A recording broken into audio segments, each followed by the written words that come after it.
표백제, 고무장갑, 베이킹 파우더, 먼지 테이프. 청소용품일까요? 살인의 도구입니다. 2019년 제주. 강 씨는 이혼 후 2년 동안 만나지 못한 아들을 만나기 위해 제주를 방문합니다. 그리고 펜션으로 들어가는 모습을 마지막으로 어디에서도 강 씨를 찾을 수 없었습니다. 다음날 그곳에서 태연이 나온 사람은 아이의 엄마이자 전 부인, 고유정이었습니다. 고유정과 강 씨는 6년의 연애 끝에 2013년에 결혼합니다. 연애 시절에는 한 번도 싸운 적이 없는 커플이었으나 결혼 직후부터는 다툼이 잦아졌습니다.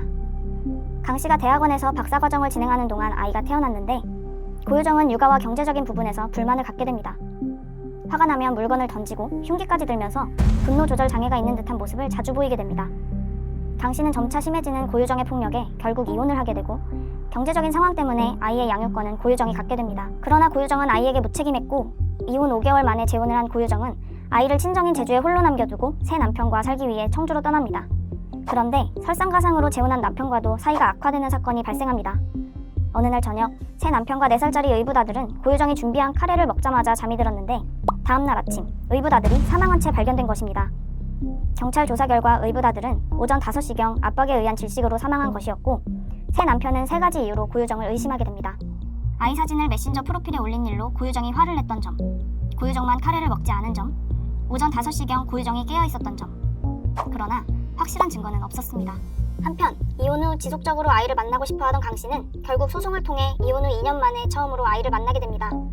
고유정은 법원의 판결에 분노했고 판결 다음날 바로 범행을 준비합니다. 인터넷에 대용량 믹서기, 사람 뼈 무게, 감자탕, 졸피뎀 등을 검색하고 마트에서 칼, 표백제, 고무장갑 등을 구입했습니다.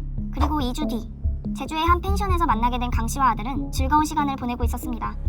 그때 고유정은 강 씨에게 음료수 한 잔을 건네는데 음료수를 마신 강 씨는 바로 잠이 듭니다. 졸피뎀이 든 음료였던 것입니다. 아이가 한창 게임을 하고 있는 옆방에서 고유정은 태연하게 미리 준비한 흉기로 피해자를 살해합니다. 다음날 고유정은 아이를 다시 친정으로 보낸 후 본격적으로 사체를 훼손합니다. 준비한 여행용 가방 3개와 종량제 봉투 등에 훼손한 사체를 나눠 담고 아버지 명의의 김포의 집으로 올라옵니다. 사체 일부가 들어있는 종량제 봉투를 바다에 유기하고 남은 사체는 전기톱을 사용해 훼손했습니다. 그리고 피해자의 핸드폰으로 거짓 문자를 돌리며 알리바이를 만들었고 피해자를 자살 혹은 행방불명으로 처리하려는 철저함까지 보였습니다.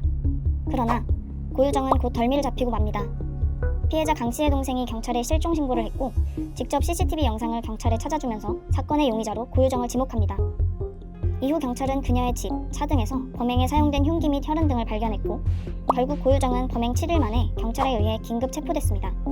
완전 범죄를 꿈꾼 고유정은 체포되는 순간에도 본인이 피해자라고 주장하며 당황한 표정을 보였습니다.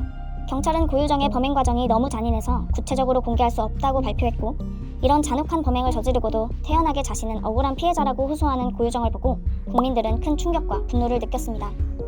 결국 고유정은 무기징역을 선고받고 현재 청주 여자교도소에 수감되어 있다고 합니다.